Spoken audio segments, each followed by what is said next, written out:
The untouchable True School Sports Empire probably presents something the boxing game's been missing. Hey, what's going on? It's your boy BT, and I came here to talk some boxing with the thousands of True School Sports subscribers. Now, interesting stuff coming from Bob Arum, about Terence Crawford and Errol Spence. And I just wanted to do a video. I want to give a little take on it, and you guys can chime in down below if you feel the need to.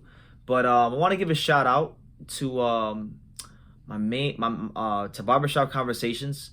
He did an interview with Bob Arum, and you know what? Like, look, I know Barbershop Conversations is in the LDBC, and some people don't have good things to say about him. But look, he's out here getting these interviews, putting in the work, and I'm not a hater. Congratulations on his success and the interview. That's what I'm doing the video on.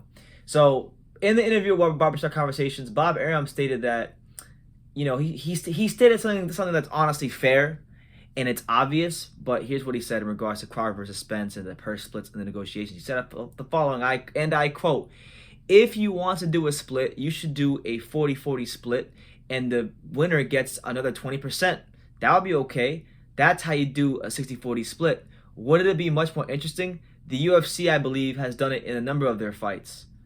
And that's what he said. And look, I think that's fair because, look, we don't know what the hell is going to happen with Crawford. I mean, right now, at the time I'm shooting this video, Arum has yet to come out and make this big pay-per-view announcement that he's been talking about for so long.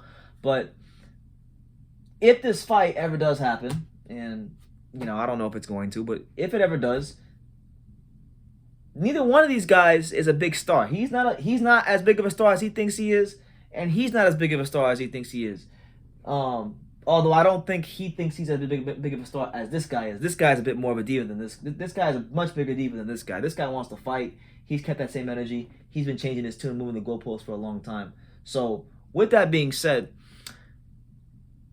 I think if these guys believe in themselves like they say they do, then they'll be willing to take an offer like this if it does come their way. If PBC, Top Rank, Al Heyman, and Bob Arum, and all parties involved come with a contract negotiation sheet, a draft contract to this gentleman here and this gentleman here, and either one of them turns down the fight under these conditions, I'm going to have a lot to say because that's fair. Neither one of you guys deserve 60% off rip. I think that extra percentage of the purse should be fought for in the ring. It's because then the fight will happen, the fans will be satisfied, the fighters will be in the marquee fight that they need to be in, and yeah, if somebody wants a bigger split, do a rematch. And the winner can get a 70-30 split in the rematch. That would be fair. I hate that, like, Bob Arum is just now saying this, because honestly, I've been talking about this for a long time. Like, I've been saying this for a while. Like, look, this fight is, if there was ever a 50-50 fight, it's this one right here. But if you don't want to do 50-50, then have them fight for the extra percentage split in the ring. So hopefully this could happen, because I believe that there's no other way that this fight's going to happen unless it's under these sort of conditions where both are getting a guaranteed 40% of the purse split and the extra 20 can be fought for in the ring. Either way, I just want to see the fight happen. I want to see if this guy is as good as people say he is. I mean, right now I'm in the Lone Star State. I'm in Texas, and everybody in Texas loves Errol Spence, and they just rant and rave about him and talk about how he's the best thing since sliced bread. And look, I like Errol Spence too. I've been a big Errol Spence fan for 7 years. I've been following his career for 7 years. I love Errol Spence, but y'all know I also think very highly of Terence Crawford, and I think that guy right there is one of the best fighters this beautiful sport of boxing has produced in the last 30 years, and he hasn't had the opportunities to prove it in the ring yet because the welterweights on the quote-unquote other side of the street have all gotten together and formed a Girl Scouts club to not fight him. So, I was mad at him recently a little bit because I thought he was trying to big-time Virgil Ortiz. I take it back. If this Pacquiao fight happens, I take it back. But I think he wants to fight him. I question if he really wants to fight him. I'm not saying that this guy's scared of him. I'm not saying that Spence is scared of Crawford.